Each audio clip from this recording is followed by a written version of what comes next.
28শে ফেব্রুয়ারি দিনটি নোবেলজয়ী বিজ্ঞানী sir CV রামনের Ramon effect আবিষ্কারকে স্মরণ করে 1987 সাল থেকে দেশজুড়ে জাতীয় বিজ্ঞান দিবস হিসাবে উদযাপিত হয়ে আসছে।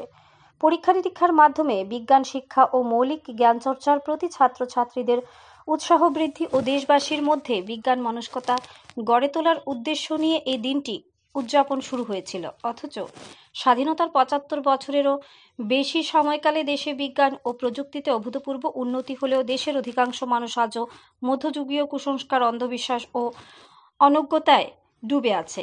একদা নবজাগরণের পুরোধা মনীষী রামমোহন, বিদ্যাসাগর, অক্ষয় কুমার দত্ত, মহেন্দ্রলাল সরকার প্রমুখেরা যুক্তিবাদের প্রসার ঘটাতে আধুনিক বৈজ্ঞানিক শিক্ষা ব্যবস্থা চালুর জন্য লড়েছিলেন। এরই ধারাবাহিকতায় সমাজের মধ্যে যুক্তিবাদ চর্চায় যে জমি একদিন তৈরি হয়েছিল তা আজ উর্বর হওয়ার পরিবর্তে ক্রমশ অনুর্বর হয়ে চলেছে। সেদিকে লক্ষ্য রেখে সকলকে কুসংস্কার দূর করে বিজ্ঞান মানসিকতায় চলার আহ্বান রেখে ব্রেকথ্রু সায়েন্স সোসাইটি প্রতি বছরের ন্যায় এবছরও বিজ্ঞান দিবস পালন করে। আজ সকালে আগরতলা প্যারাডাইস চৌমুহনীতে বরণীয় বিজ্ঞানীদের প্রতিকৃতিতে মাল্যদান, শপথ বাক্য পাঠ, আলোচনা সভা, হাতে কলমে বিজ্ঞান প্রদর্শনী, কুসংস্কার বিরোধী শো, টেলিস্কোপ সহযোগে আকাশ পর্যবেক্ষণ ইত্যাদি কর্মসূচি গ্রহণ পালন করে।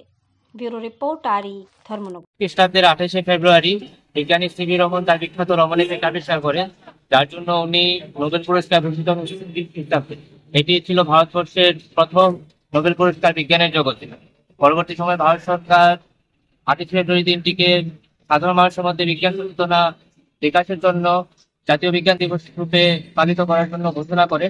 তারই ধারাবাহিকতায় আমাদের আজকের এই জাতীয় বিজ্ঞান দিবসের কর্মসূচি।